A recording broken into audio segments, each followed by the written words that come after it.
Welcome back to A Clock in the Journal, where classic mysteries come to life. Tonight, we unravel another tale of wit, deception, and charm from Maurice Leblanc's Arsène Lupin, Gentleman-burglar. In the Seven of Hearts, a trail of torn playing cards leads us deep into a tangled past of vengeance, secrets, and unexpected justice. So get comfortable and let's step into the world of Lupin, where nothing is ever quite what it seems. I am frequently asked this question: how did you make the acquaintance of Arsène Lupin? My connection with Arsène Lupin was well known. The details that I gather concerning that mysterious man, the irrefutable facts that I present, the new evidence that I produce, the interpretation that I place on certain acts of which the public has seen only the exterior manifestations without being able to discover the secret reasons or the invisible mechanism, all establish, if not an intimacy, at least amicable relations and regular confidences. But how did I make his acquaintance? Why was I selected to be his historiographer? Why I, and not someone else? The answer is simple. Chance alone presided over my choice. My merit was not considered. It was chance that put me in his way. It was by chance that I was participant in one of his strangest and most mysterious adventures, and by chance that I was an actor in a drama of which he was the marvelous stage director, an obscure and intricate drama, bristling with such thrilling events that I feel a certain embarrassment in undertaking to describe it. The first act takes place during that memorable night of the 22nd of June, of which so much has already been said, and for my part I attribute the anomalous conduct of which I was guilty on that occasion to the unusual frame of mind in which I found myself on my return home. I had dined with some friends at the Cascade restaurant, and the entire evening, whilst we smoked and the orchestra played melancholy waltzes, we talked only of crimes and thefts and dark and frightful intrigues. That is always a poor overture to a night's sleep. The Saint-Martin went away in an automobile. Jean d'Aspry, that delightful, heedless d'Aspry who, 6 months later, was killed in such a tragic manner on the frontier of Morocco. Jean d'Aspry and I returned on foot through the dark, warm night. When we arrived in front of the little house in which I had lived for a year at Neuilly, on the Boulevard Maillot, he said to me, "Are you afraid?" What an idea! But this house is so isolated. No neighbors. Vacant lots. Really, I am not a coward, and yet... Well, you are very cheering, I must say. Oh, I say that as I would say anything else. The Saint-Martin have impressed me with their stories of brigands and thieves. We shook hands and said good night. I took out my key and opened the door. "Well, that is good," I murmured. "Antoine has forgotten to light a candle." Then I recalled the fact that Antoine was away. I had given him a short leave of absence. Forthwith I was disagreeably oppressed by the darkness and silence of the night. I ascended the stairs on tiptoe and reached my room as quickly as possible. Then, contrary to my usual habit, I turned the key and pushed the bolt.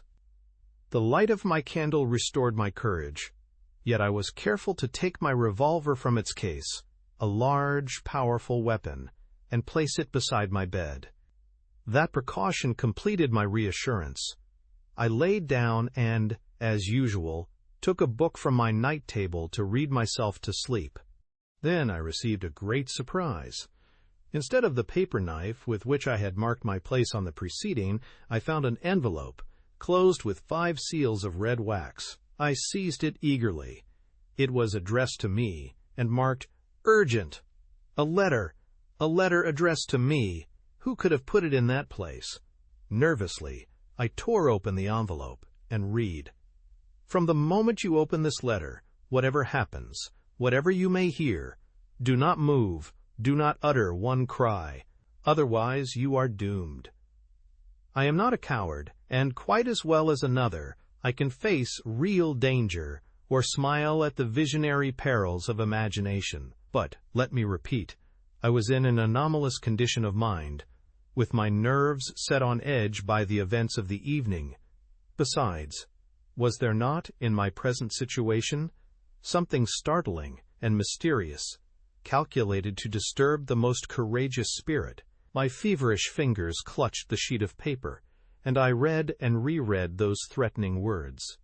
"Do not move, do not utter one cry, otherwise you are doomed." Nonsense, I thought. It is a joke, the work of some cheerful idiot. I was about to laugh. A good loud laugh. Who prevented me? What haunting fear compressed my throat? At least I would blow out the candle. No, I could not do it. "Do not move, or you are doomed," were the words he had written. These autosuggestions are frequently more imperious than the most positive realities. But why should I struggle against them? I had simply to close my eyes. I did so. At that moment I heard a slight noise, followed by crackling sounds, proceeding from a large room used by me as a library. A small room or antechamber was situated between the library and my bedchamber. The approach of an actual danger greatly excited me, and I felt a desire to get up, seize my revolver, and rush into the library. I did not rise. I saw one of the curtains of the left window move. There was no doubt about it. The curtain had moved. It was still moving, and I saw quite distinctly, in the narrow space between the curtains and the window, a human form, a bulky mass that prevented the curtains from hanging straight. And it is equally certain that the man saw me through the large meshes of the curtain. Then I understood the situation. His mission was to guard me while the others carried away their booty.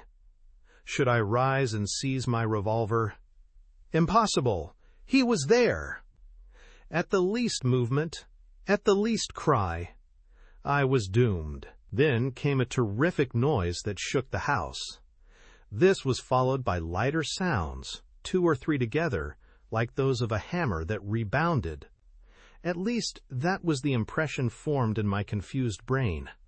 These were mingled with other sounds, thus creating a veritable uproar which proved that the intruders were not only bold, but felt themselves secure from interruption. They were right. I did not move. Was it cowardice? No, rather weakness, a total inability to move any portion of my body, combined with discretion, for why should I struggle? Behind that man, there were 10 others who would come to his assistance. Should I risk my life to save a few tapestries and bibelots? Throughout the night my torture endured. Insufferable torture, terrible anguish. The noises had stopped, but I was in constant fear of their renewal. And the man who was guarding me, weapon in hand. My fearful eyes remained cast in his direction, and my heart beat, and a profuse perspiration oozed from every pore of my body. Suddenly I experienced an immense relief. A milk wagon, whose sound was familiar to me, passed along the boulevard. And at the same time I had an impression that the light of a new day was trying to steal through the closed window blinds. At last daylight penetrated the room. Other vehicles passed along the boulevard, and all the phantoms of the night vanished. Then I put one arm out of the bed, slowly and cautiously. My eyes were fixed upon the curtain, locating the exact spot at which I must fire. I made an exact calculation of the movements I must make. Then, quickly, I seized my revolver and fired. I leaped from my bed with a cry of deliverance and rushed to the window. The bullet had passed through the curtain and the window glass, but it had not touched the man, for the very good reason that there was none there. Nobody. Thus, during the entire night, I had been hypnotized by a fold of the curtain, and during that time, the malefactors, furiously, with an enthusiasm that nothing could have stopped, I turned the key, opened the door, crossed the antechamber, opened another door, and rushed into the library.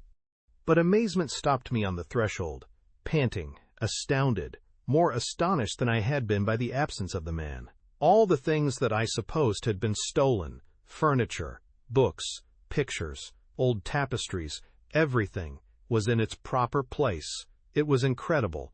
I could not believe my eyes.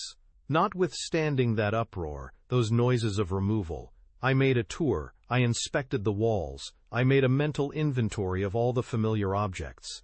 Nothing was missing.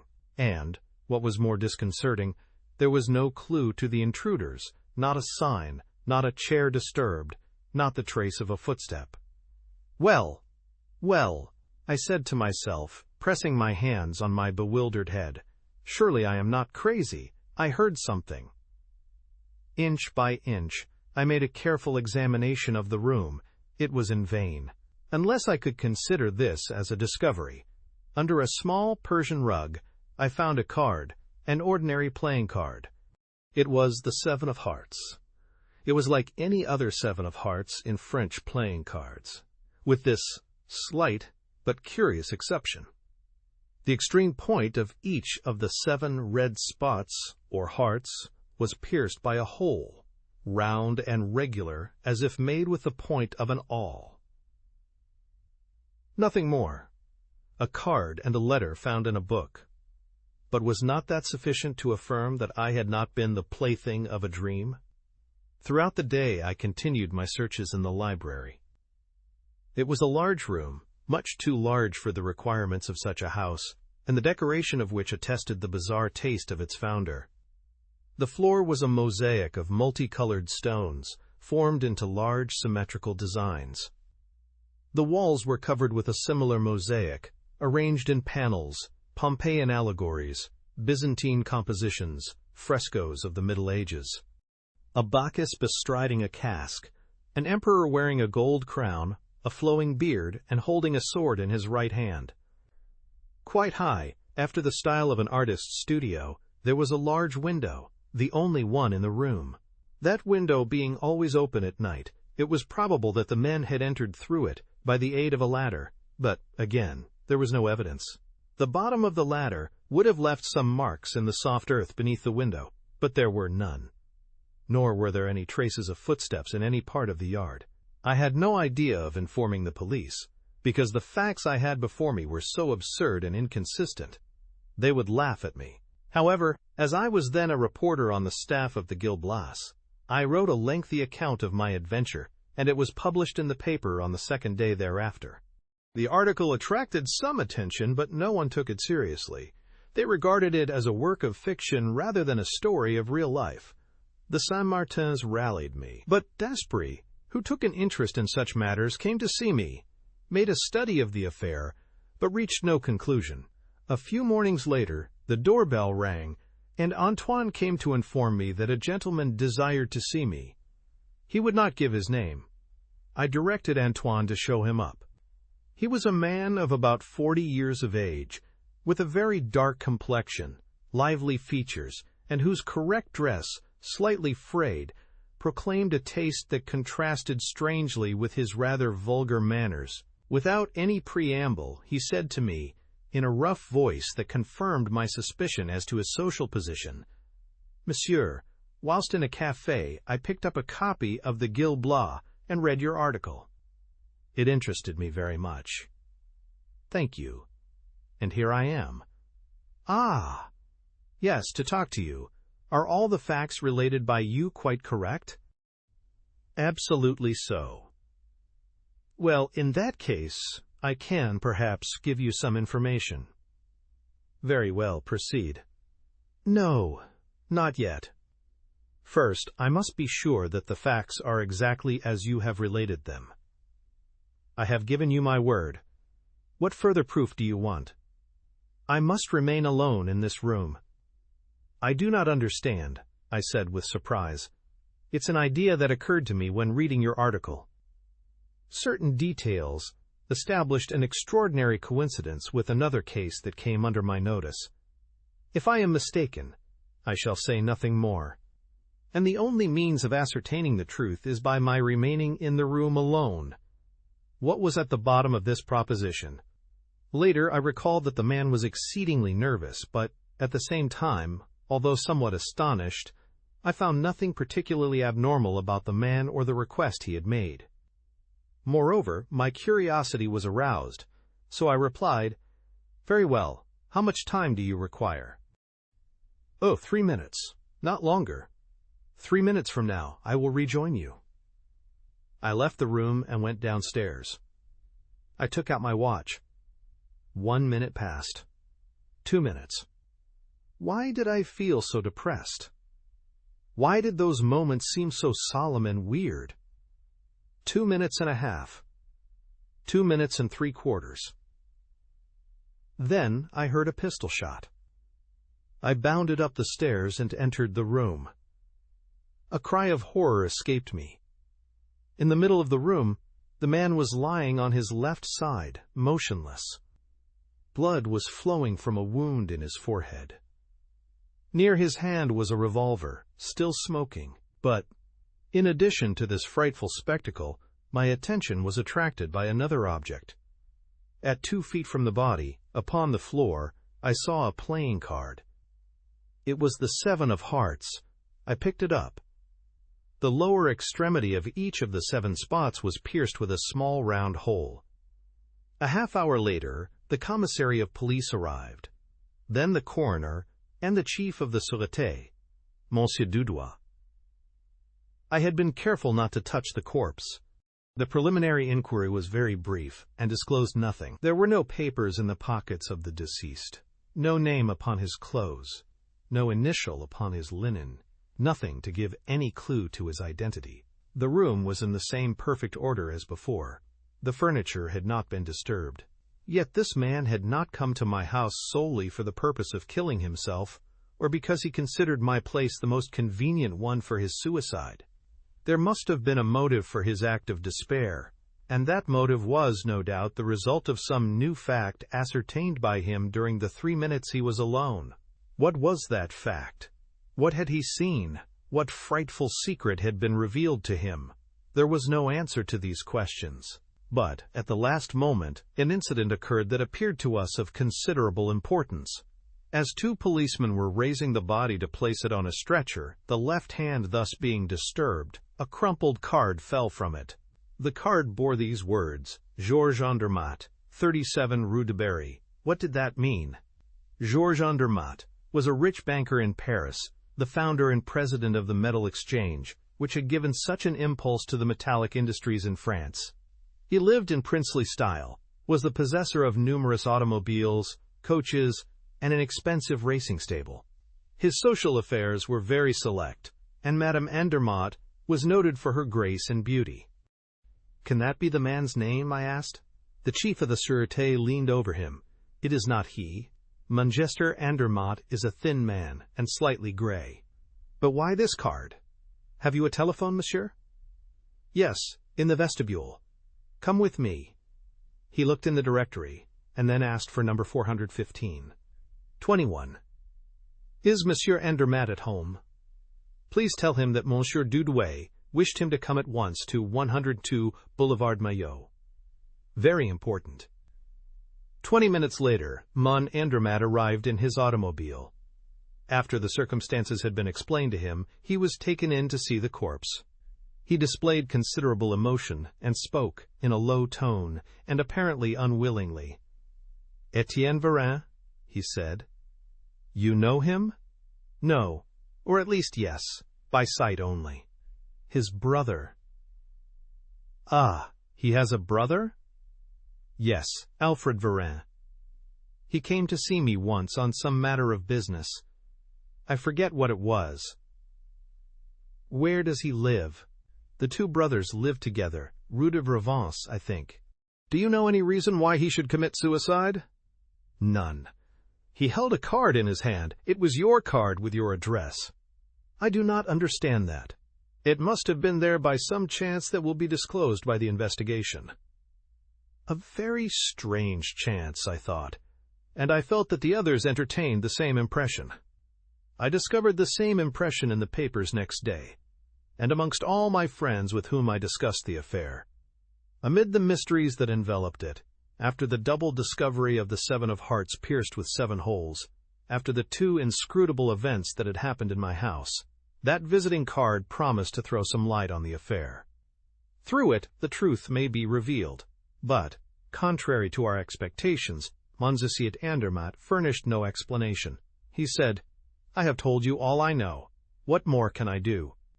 I am greatly surprised that my card should be found in such a place, and I sincerely hope the point will be cleared up." It was not.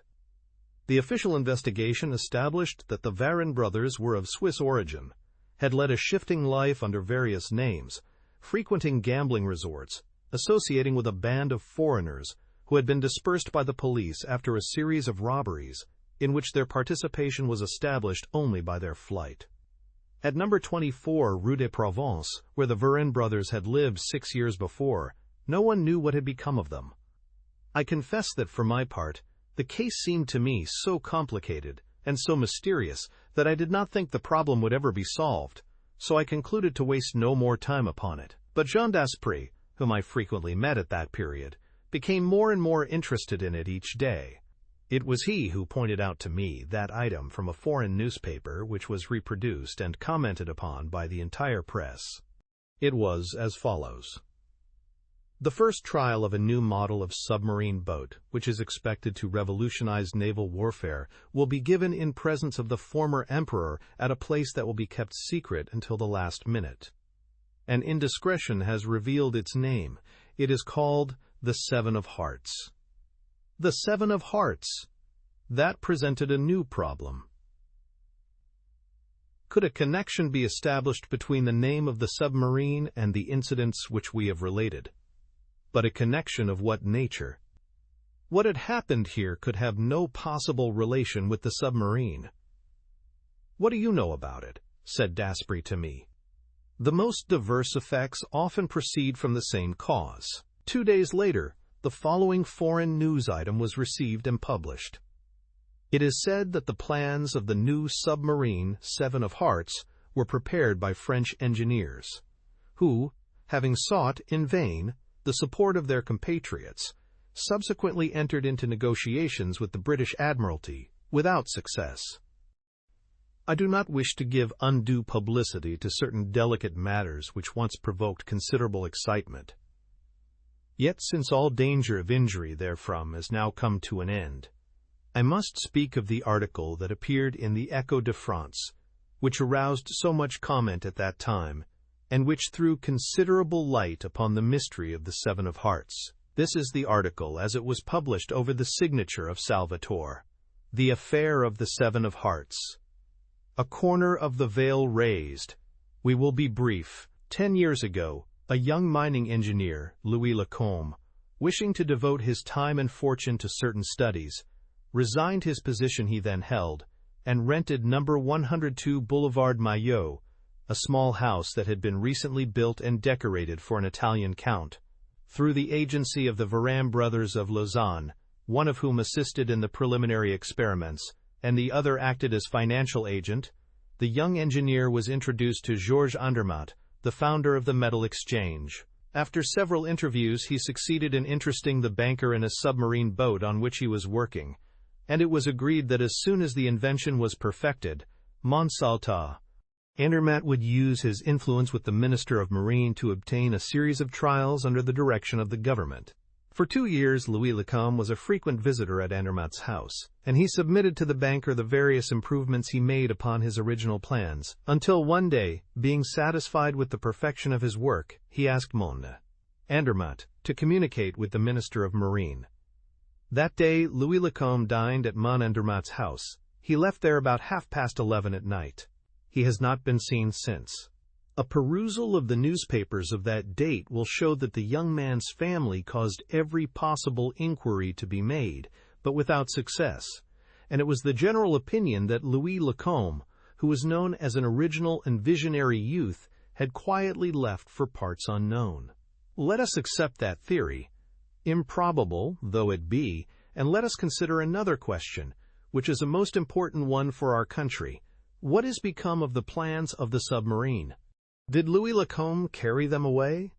Are they destroyed? After making a thorough investigation, we are able to assert, positively, that the plans are in existence, and are now in the possession of the two brothers Varenne. How did they acquire such a possession? That is a question not yet determined, nor do we know why they have not tried to sell them at an earlier date. Did they fear that their title to them would be called in question? If so, they have lost that fear, and we can announce definitely that the plans of Louis Lacombe are now the property of foreign power, and we are in a position to publish the correspondence that passed between the Varenne brothers and the representative of that power. The Seven of Hearts, invented by Louis Lacombe, has been actually constructed by our neighbor. Will the invention fulfill the optimistic expectations of those who were concerned in that treacherous act? And a postscript adds, later. Our special correspondent informs us that the preliminary trial of the Seven of Hearts has not been satisfactory.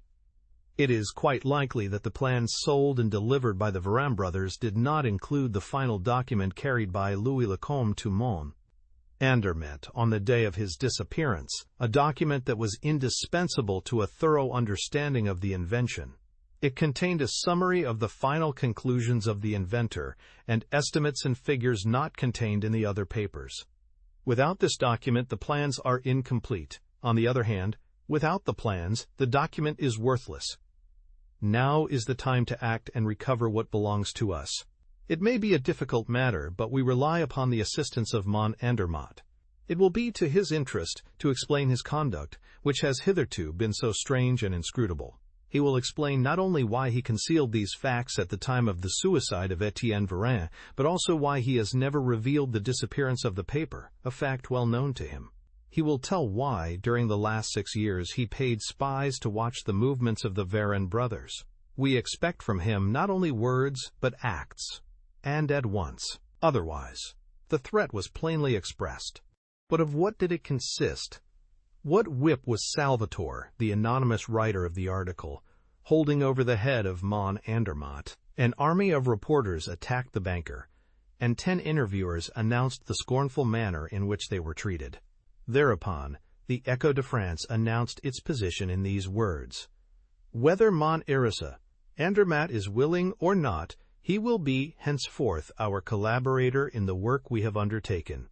Daspry and I were dining together on the day on which that announcement appeared. That evening, with the newspaper spread over my table, we discussed the affair and examined it from every point of view, with that exasperation that a person feels when walking in the dark and finding himself constantly falling over the same obstacles. Suddenly, without any warning whatsoever, the door opened and a lady entered. Her face was hidden behind a thick veil. I rose at once and approached her. "Is it you, monsieur, who lives here?" she asked. "Yes, madame, but I do not understand." "The gate was not locked," she explained. "But the vestibule door?" She did not reply, and it occurred to me that she had used the servant's entrance. How did she know the way? Then there was a silence that was quite embarrassing. She looked at Daspry, and I was obliged to introduce him. I asked her to be seated and explain the object of her visit. She raised her veil, and I saw that she was a brunette with regular features, and though not handsome, she was attractive, principally on account of her sad, dark eyes. "I am Madame Andermatt," she said. "Madame Andermatt?" I repeated with astonishment. After a brief pause, she continued with a voice and manner that were quite easy and natural. "I have come to see you about that affair, you know. I thought I might be able to obtain some information." "Mon Dieu, madame, I know nothing but what has already appeared in the papers. But if you will point out in what way I can help you, I do not know. I do not know." Not until then did I suspect that her calm demeanor was assumed, and that some poignant grief was concealed beneath that air of tranquillity. For a moment we were silent and embarrassed. Then Daspry stepped forward and said, "Will you permit me to ask you a few questions?" "Yes, yes," she cried. "I will answer." "You will answer? Whatever those questions may be?" "Yes." "Did you know Louis Lacombe?" he asked.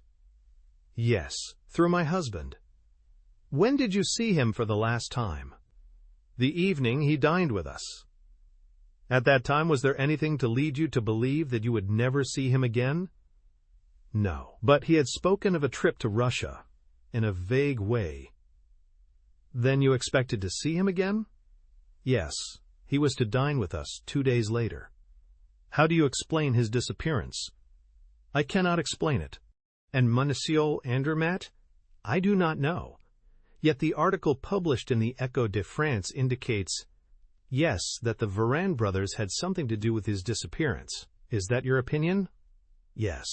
"On what do you base your opinion?" When he left our house, Louis Lacombe carried a satchel containing all the papers relating to his invention. 2 days later, my husband, in a conversation with one of the Varenne brothers, learned that the papers were in their possession. And he did not denounce them? No. Why not? Because there was something else in the satchel.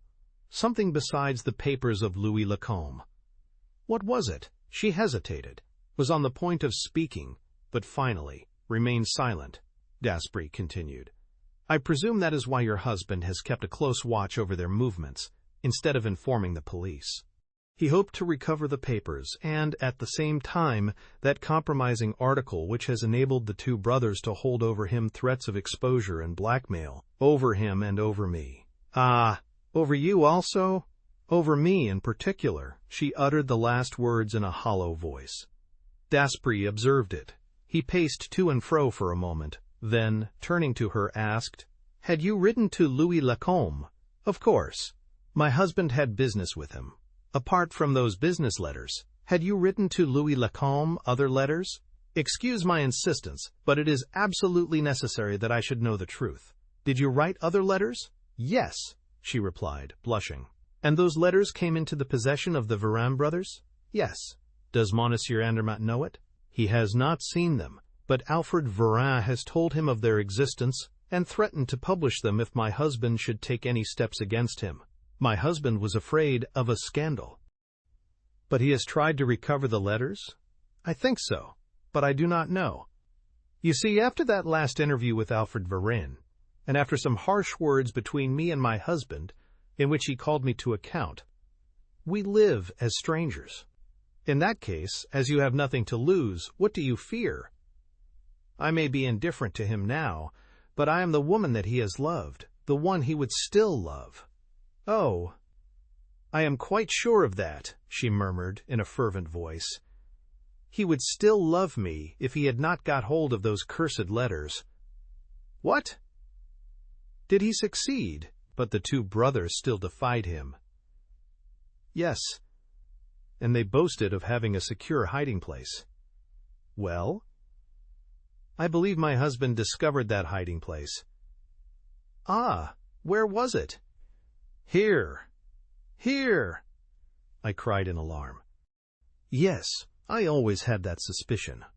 Louis Lacombe was very ingenious and amused himself in his leisure hours by making safes and locks. No doubt the Varenne brothers were aware of that fact, and utilized one of Lacombe's safes in which to conceal the letters, and other things perhaps. But they did not live here, I said. Before you came, 4 months ago, the house had been vacant for some time, and they may have thought that your presence here would not interfere with them when they wanted to get the papers. But they did not count on my husband, who came here on the night of the 22nd of June, forced the safe, took what he was seeking, and left his card to inform the two brothers that he feared them no more, and that their positions were now reversed. 2 days later, after reading the article in the Gil Blas, Etienne Varenne came here, remained alone in this room, found the safe empty, and killed himself. After a moment, Daspry said, A very simple theory. Has Monsieur Andermatt spoken to you since then? No. Has his attitude toward you changed in any way? Does he appear more gloomy? More anxious? No, I haven't noticed any change. And yet, you think he has secured the letters. Now, in my opinion, he has not got those letters, and it was not he who came here on the night of the 22nd of June. Who was it then? The mysterious individual who is managing this affair, who holds all the threads in his hands, and whose invisible but far-reaching power we have felt from the beginning. It was he and his friends who entered this house on the 22nd of June. It was he who discovered the hiding place of the papers. It was he who left Monollet, Andermatt's card. It is he who now holds the correspondence and the evidence of the treachery of the Varenne brothers. Who is he? I asked impatiently. The man who writes letters to the Echo de France. Salvator! Have we not convincing evidence of that fact? Does he not mention in his letters certain details that no one could know, except the man who had thus discovered the secrets of the two brothers? Well, then, stammered Madame Andermatt in great alarm, he has my letters also, and it is he who now threatens my husband. Mon Dieu! What am I to do? Write to him, declared Daspry. Confide in him without reserve. Tell him all you know and all you may hereafter learn. Your interest and his interest are the same. He is not working against Mon Andermatt, but against Alfred Varane. Help him. How? Has your husband the document that completes the plans of Louis Lacombe? Yes.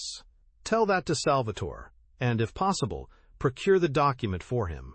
Write to him at once. You risk nothing. The advice was bold, dangerous even at first sight, but Madame Andermatt had no choice. Besides, as Daspry had said, she ran no risk. If the unknown writer were an enemy, that step would not aggravate the situation. If he were a stranger seeking to accomplish a particular purpose, he would attach to those letters only a secondary importance. Whatever might happen, it was the only solution offered to her, and she, in her anxiety, was only too glad to act on it. She thanked us effusively and promised to keep us informed.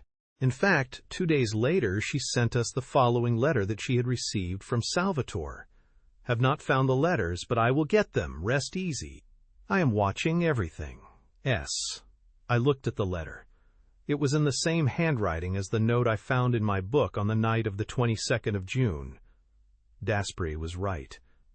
Salvatore was, indeed, the originator of that affair. We were beginning to see a little light coming out of the darkness that surrounded us, and an unexpected light was thrown on certain points, but other points yet remained obscure. For instance, the finding of the 2 7 of hearts. Perhaps I was unnecessarily concerned about those 2 cards whose 7 punctured spots had appeared to me under such startling circumstances.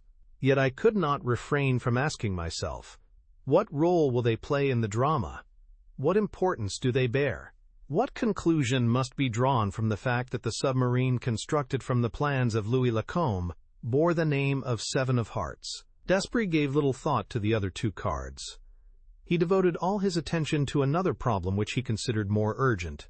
He was seeking the famous hiding place. And who knows, said he, I may find the letters that Salvatore did not find, by inadvertence perhaps. It is improbable that the Varane brothers would have removed from a spot which they deemed inaccessible the weapon which was so valuable to them. And he continued to search.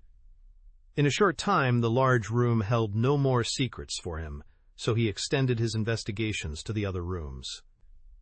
He examined the interior and the exterior, the stones of the foundation, the bricks in the walls. He raised the slates of the roof. One day he came with a pickaxe and a spade, gave me the spade, kept the pickaxe, pointed to the adjacent vacant lots, and said, Come. I followed him, but I lacked his enthusiasm. He divided the vacant land into several sections which he examined in turn. At last, in a corner, at the angle formed by the walls of 2 neighboring proprietors, a small pile of earth and gravel, covered with briars and grass, attracted his attention.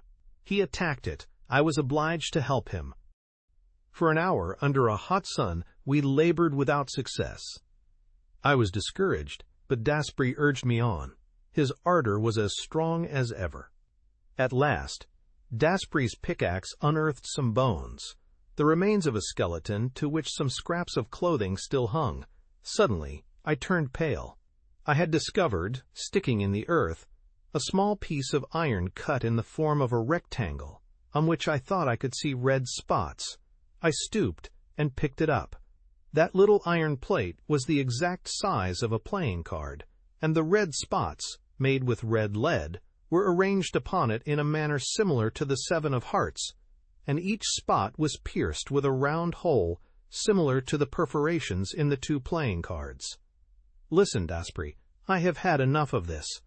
You can stay if it interests you, but I am going. Was that simply the expression of my excited nerves, or was it the result of a laborious task executed under a burning sun?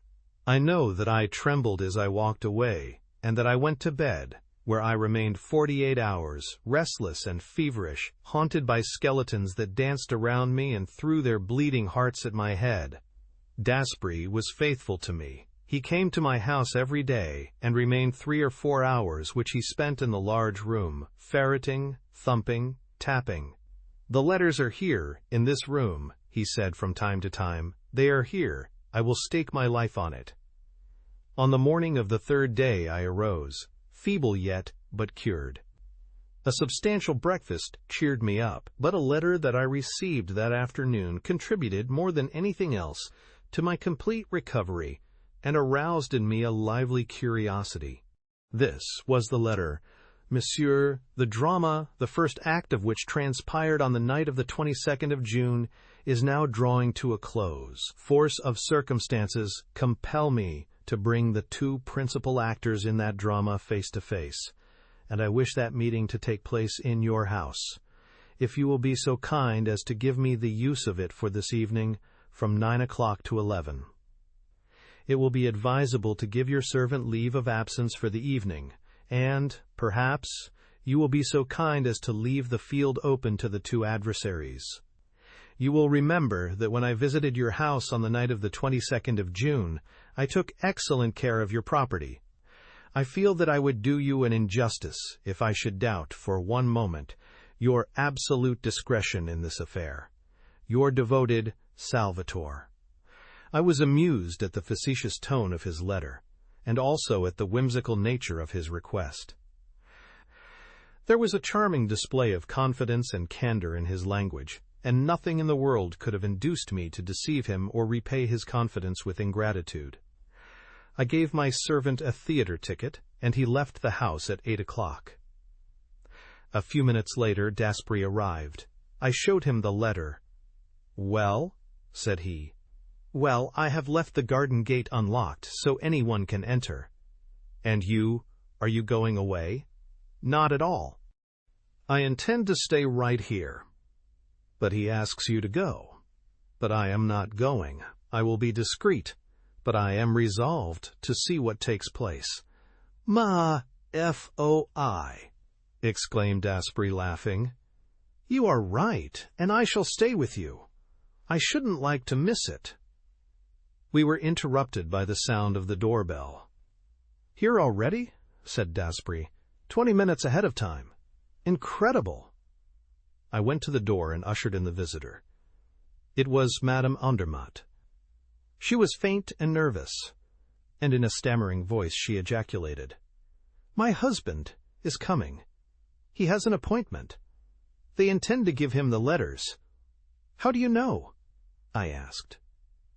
"By chance. A message came for my husband while we were at dinner. The servant gave it to me by mistake. My husband grabbed it quickly, but he was too late. I had read it." "You read it?" "Yes, it was something like this. At 9 o'clock this evening, be at Boulevard Maillot with the papers connected with the affair. In exchange, the letters. So, after dinner, I hastened here." "Unknown to your husband?" "Yes." "What do you think about it?" asked Daspry, turning to me. "I think as you do that Andermatt is one of the invited guests." "Yes, but for what purpose?" "That is what we are going to find out." I led them to a large room. The three of us could hide comfortably behind the velvet chimney mantel and observe all that should happen in the room. We seated ourselves there, with Madame Andermatt in the center. The clock struck 9. A few minutes later, the garden gate creaked upon its hinges. I confess that I was greatly agitated. I was about to learn the key to the mystery. The startling events of the last few weeks were about to be explained, and, under my eyes, the last battle was going to be fought. Daspry seized the hand of Madame Andermatt and said to her, "Not a word, not a movement. Whatever you may see or hear, keep quiet." Someone entered. It was Alfred Varin. I recognized him at once, owing to the close resemblance he bore to his brother Etienne.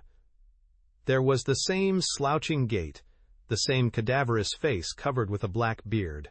He entered with the nervous air of a man who is accustomed to fear the presence of traps and ambushes, who scents and avoids them. He glanced about the room, and I had the impression that the chimney, masked with a velvet portière, did not please him. He took 3 steps in our direction, when something caused him to turn and walk toward the old mosaic king, with the flowing beard and flamboyant sword, which he examined minutely, mounting on a chair and following with his fingers the outlines of the shoulders and head, and feeling certain parts of the face. Suddenly, he leaped from the chair and walked away from it. He had heard the sound of approaching footsteps. Monsieur Andermatt appeared at the door. You! Exclaimed the banker. Was it you who brought me here? I. By no means, protested Varenne in a rough, jerky voice that reminded me of his brother. On the contrary, it was your letter that brought me here. My letter? A letter signed by you, in which you offered— I never wrote to you, declared Monsieur Andermatt. You did not write to me. Instinctively, Varenne was put on his guard, not against the banker, but against the unknown enemy who had drawn him into this trap. A second time, he looked in our direction, then walked toward the door. But Mon Andermatt barred his passage. Well, where are you going, Varenne? There is something about this affair I don't like. I am going home. Good evening. One moment. No need of that, Mon Andermatt. I have nothing to say to you. But I have something to say to you, and this is a good time to say it. Let me pass. No, you will not pass. Varenne recoiled before the resolute attitude of the banker as he muttered, Well then, be quick about it. One thing astonished me, and I have no doubt my two companions experienced a similar feeling. Why was Salvator not there? Was he not a necessary party at this conference? Or was he satisfied to let these two adversaries fight it out between themselves? At all events, his absence was a great disappointment, although it did not detract from the dramatic strength of the situation. After a moment, mondayish, Andermatt approached Varenne, and face to face, eye to eye, said, Now, after all these years, and when you have nothing more to fear, you can answer me candidly. What have you done with Louis Lacombe? What a question! As if I knew anything about him. You do know. You and your brother were his constant companions, almost lived with him in this very house. You knew all about his plans and his work. And the last night I ever saw Louis Lacombe, when I parted with him at my door, I saw two men slinking away in the shadows of the trees. That I am ready to swear to. Well, what has that to do with me? The two men were you and your brother. Prove it. The best proof is that 2 days later, you yourself showed me the papers and the plans that belonged to Lacombe and offered to sell them. How did these papers come into your possession? I have already told you, Monsieur Andermatt, that we found them on Louis Lacombe's table the morning after his disappearance. That is a lie. Prove it. The law will prove it. Why did you not appeal to the law?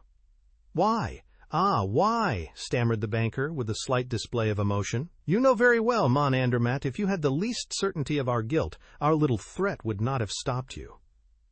What threat? Those letters? Do you suppose I ever gave those letters a moment's thought? If you did not care for the letters, why did you offer me thousands of francs for their return? And why did you have my brother and me tracked like wild beasts? To recover the plans. Nonsense! You wanted the letters. You knew that as soon as you had the letters in your possession, you could denounce us. Oh, no, I couldn't part with them.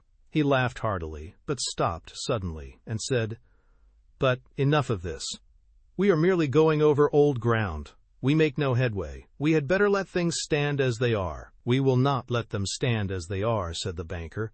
And since you have referred to the letters, let me tell you that you will not leave this house until you deliver up those letters. I shall go when I please. You will not. Be careful, Monsieur Andermatt. I warn you. I say you shall not go. We will see about that, cried Varenne, in such a rage that Madame Andermatt could not suppress a cry of fear. Varenne must have heard it, for he now tried to force his way out. Mon Andermatt pushed him back. Then I saw him put his hand into his coat pocket. For the last time, let me pass, he cried. The letters, first. Varenne drew a revolver and, pointing it at Mon Andermatt, said, Yes or no? The banker stooped quickly. There was the sound of a pistol shot. The weapon fell from Varenne's hand. I was amazed. The shot was fired close to me. It was Daspry who had fired it at Varenne. causing him to drop the revolver. In a moment, Daspry was standing between the two men, facing Varenne. He said to him with a sneer, "You were lucky, my friend. Very lucky. I fired at your hand and struck only the revolver." Both of them looked at him, surprised.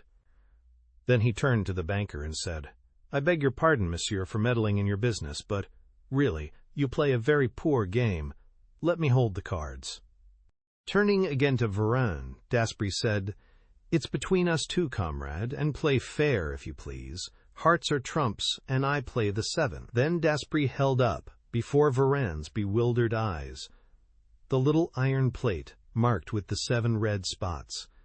It was a terrible shock to Varenne. With livid features, staring eyes, and an air of intense agony, the man seemed to be hypnotized at the sight of it.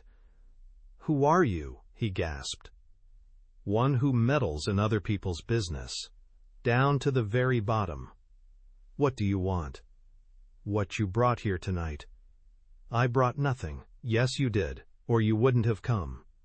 This morning, you received an invitation to come here at 9 o'clock and bring with you all the papers held by you.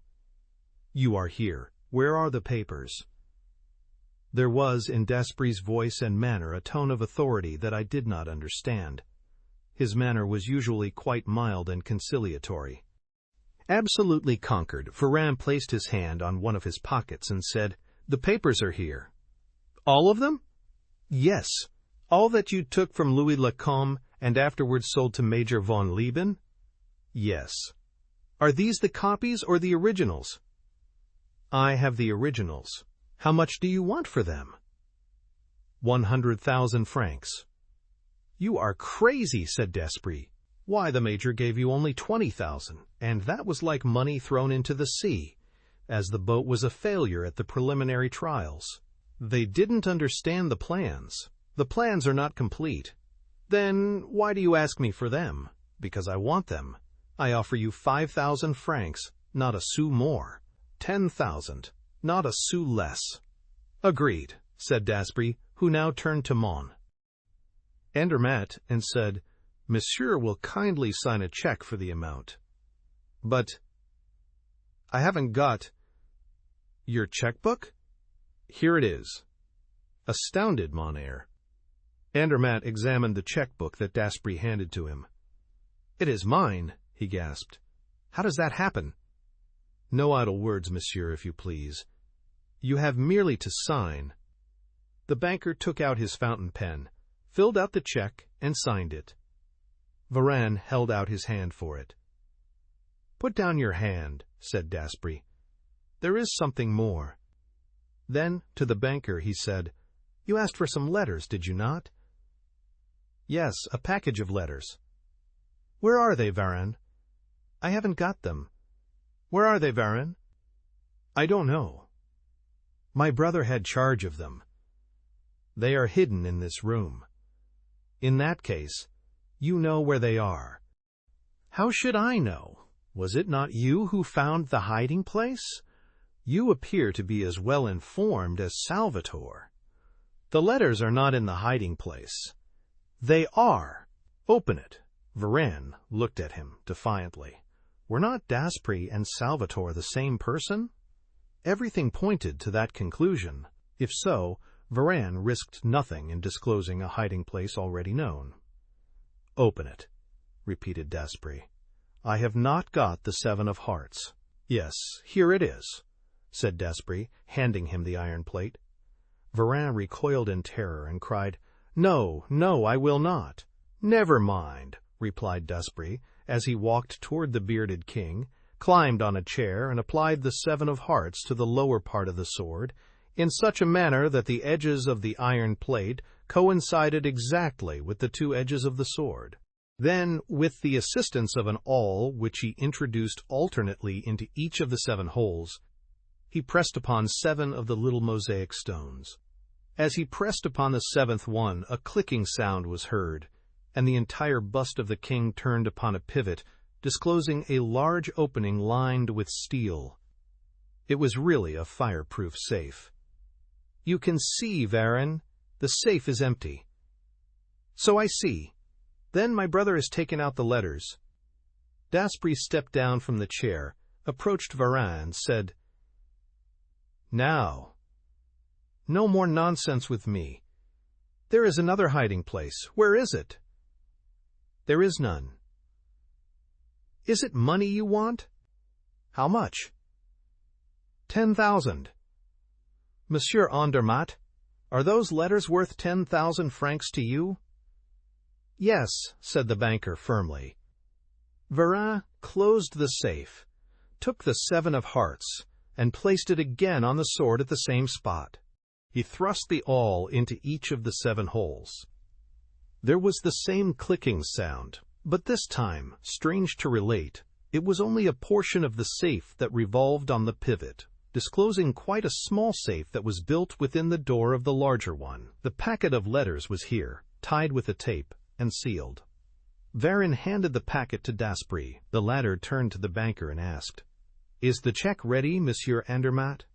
"Yes." "And you have also the last document that you received from Louis Lacombe, the one that completes the plans of the submarine?" "Yes." The exchange was made. Daspry pocketed the document and the checks, and offered the packet of letters to Monsieur Andermatt. "This is what you wanted, monsieur." The banker hesitated a moment, as if he were afraid to touch those cursed letters that he had sought so eagerly. Then, with a nervous movement, he took them. Close to me I heard a moan. I grasped Madame Andermatt's hand. It was cold. "I believe, monsieur," said Daspry to the banker, "that our business is ended." "Oh, no thanks. It was only by a mere chance that I have been able to do you a good turn. Good night." Mon assistant still. Andermatt retired.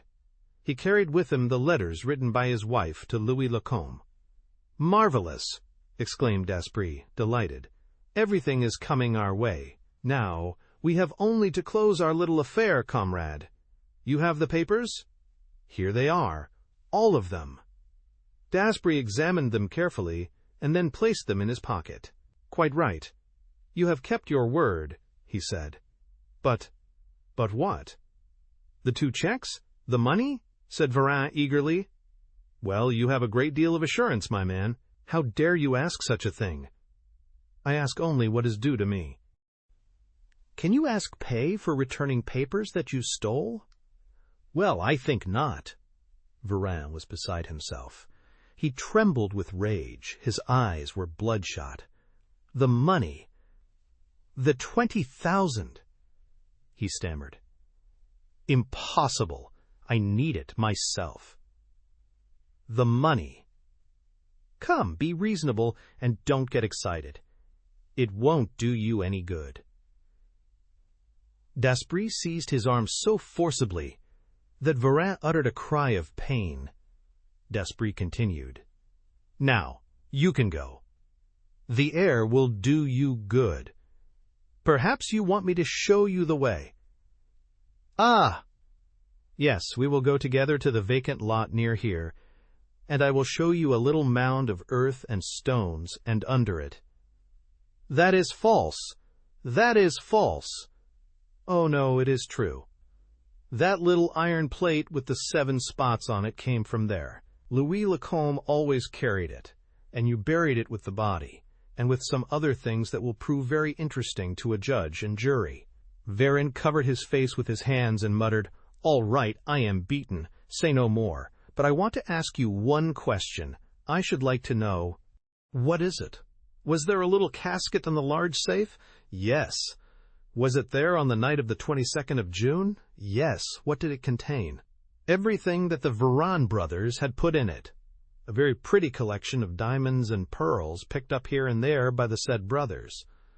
"And did you take it?" "Of course I did. Do you blame me?" "I understand. It was the disappearance of that casket that caused my brother to kill himself." "Probably. The disappearance of your correspondence was not a sufficient motive. But the disappearance of the casket— is that all you wish to ask me?" "One thing more. Your name?" "You ask that with an idea of seeking revenge." "Parbleu! The tables may be turned. Today you are on top. Tomorrow it will be you." "I hope so. Your name?" "Arsène Lupin! Arsène Lupin!" The man staggered, as though stunned by a heavy blow.